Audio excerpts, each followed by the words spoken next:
Hello guys, asa खालामो बयबो मोजाङै दं होननानै खुलुमबाय आरोबाव पिटाकि ब्लग चेनेलावहाय नोंथांमोनखौहाय बरायनानै लाहैनाय जाबाय।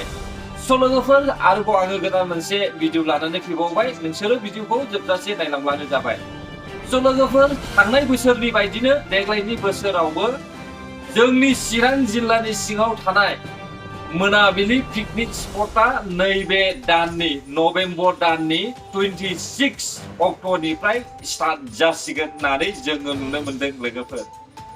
लोगोफोर बै थांनाय बोसोरनि बायदिनो जेरैबायदि गाजा गोमजायै रंजा बाजा इन्ट्रेस्ट खालामदोंमोन, बेबायदिनो नोंथांमोना आरोबाव नैबे बोसोरावबो नभेम्बर दाननिफ्रायनो लैहोर फैनानै बै मोनाबिलि पिकनिक स्पटआवहाय नुजाफैनानैहाय रंजाफैनो हासिगोन।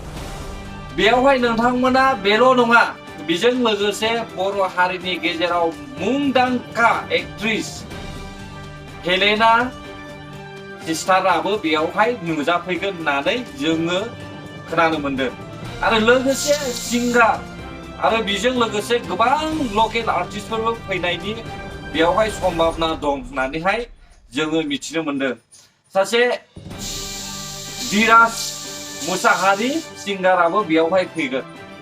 गाइस, नोंसोर थांनाय बोसोराव जेरैबायदि फैदोंमोन, मोजाङैनो मोजां फैदोंमोन, मोजाङैनो मोजां थांदोंमोन, बेबायदिनो नैबे देग्लायनि बोसोरावबो सिजन सफैनायजों लोगोसे नोंसोरो बेयावहाय फैनानै रंजा बाजा खालामनानैहाय थांनाय फैनाय मोजाङैनो थांनो फैनो थाखाय दिनै पिकनिक स्पटनि जाय बिथां दैदेनगिरि बिथाङा फोरमायनानै होनायखौ जों नुनो मोनबाय। आसा खालामो बेबायदिनो बे पिकनिक स्पटआ जोबनानै थांगोन होननानै। बे मोनाबिलि पिकनिक स्पटखौ जोङो थांनाय नभेम्बरनि 4 तारिखआव नोंथांमोननि चेनेलनि जोहैनो जोङो एडभाइस होनाय जादोंमोन जे जोङो नभेम्बरनि 19 तारिखआव जोङो खुलिनाय जागोन, अपेनिं खालामगोन होननानै। नाथाय जोङो सानदोंमोन जे माखासे जोङो प्रिपेयार जानाय हिसाबै जोङो बे डेटआवनो जोङो अपेनिं खालामगोन होननानै जोङो थिरांथा लादोंमोन। नाथाय माखासे टेकनिकेल प्रब्लेमनि थाखाय जोङो बे डेटआव जोङो अपेनिं खालामनो हानाय नंलिया। बेनिखायनो जोङो फिन नोंथांमोनखौ लिंनानै जोङो जोंनि बे मोनाबिलि पिकनिक स्पटआव फैगिरि बिथांमोननिसिम जोङो मेसेज हरफिननो सानदों। दा जोङो बे मोनाबिलि पिकनिक स्पटखौ फैगौ बे नभेम्बर दाननिनो 26 तारिखआवसो जोङो खुलिफिननो होननानै अपेनिं खालामफिनगोन होननानै जोङो थिरांथा लाफिनबाय। जोङो बेनिखायनो जों दा गासिबो जोंनि बे मोनाबिलि पिकनिक स्पटआव फैगिरि नोंथांमोनखौ जेन 19 तारिखआव फैयोब्ला गोनो गोथो जाफैगोन, उसुमु जाफैगोन साननानै जोङो मेसेजखौ हरफिननाय जाबाय। जोङो खुलिगौमोन, नाथाय माखासे टेकनिकेल प्रब्लेमनि थाखायनो जोङो बे डेटआव खुलिनो हानाय जानाय नंलिया। जोङो फैगौ नभेम्बर दाननिनो 26 तारिखआवनो सियर बेयाव जों लाबाय। जोंनियावहाय दा जोङो फिक्स जानाया जोंनियाव दा बर्थमान डेन्सआव जोंनाव बर'निनो मुंदांखा सासे आइजो डेन्स मोसाग्रा हेलेना दैमारि, लोगोसे जोंनाव सिंगार हिसाबै बर'निनो आरो आगोमा सिंगार बिराज मुसाहारि। बे बिराज मुसाहारिया जोंनियाव कनफार्म जाबाय। बे सानैखौ जों दा बर्थमान कनफार्माव मोनबाय। लोगोसे आरो जोंनाव माखासे बहुत कमेडियानफोर फैगोन आरो माखासे बेजों लोगोसे सिंगारफोर फैबावगोन, मोसाखावरि थागोन। दा जोङो माखासे जोङो कानेक्ट खालामगासिनो दं, जाय बिथांमोनहा जोंनियाव फैनो माखासे सोलाबो, बे बिथांमोनजों कनफार्म खालामगासिनो जोङो।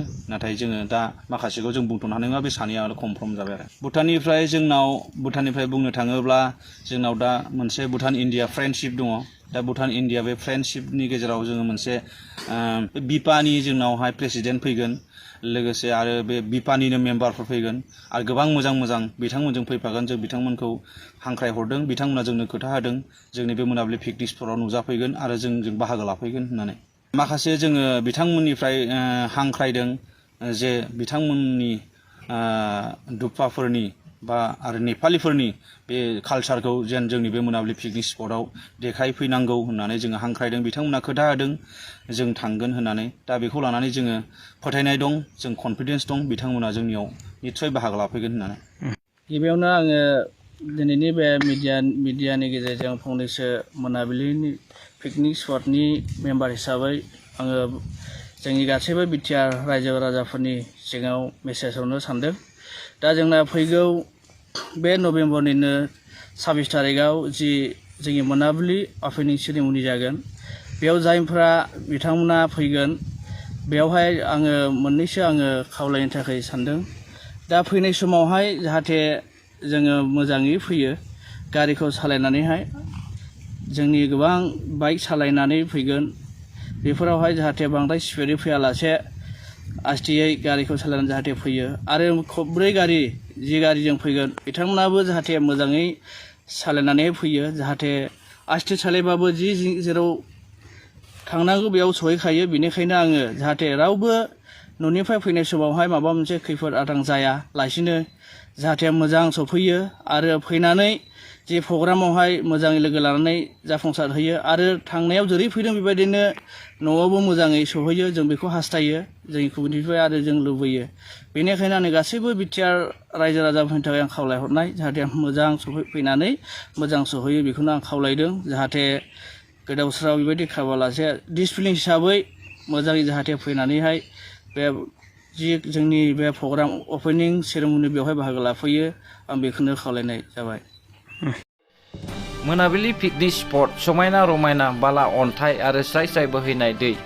थांनाय बोसोराव जेरैबायदि जादों बे बोसोरावबो बेबायदिनो जागोन। नोंसोरो बे बोसोरावबो बै थांनाय बोसोरनि बायदियैनो सोमखोर मिथिंगा, खुज्राब बागान आरो साखाथि फाखाथियावहाय नुहुरनाय स्राय स्राय दै आरो बै रोमै रोमै नुनाय हाजोखौ नायनोब्ला नोंसोरबो रेडि जादो।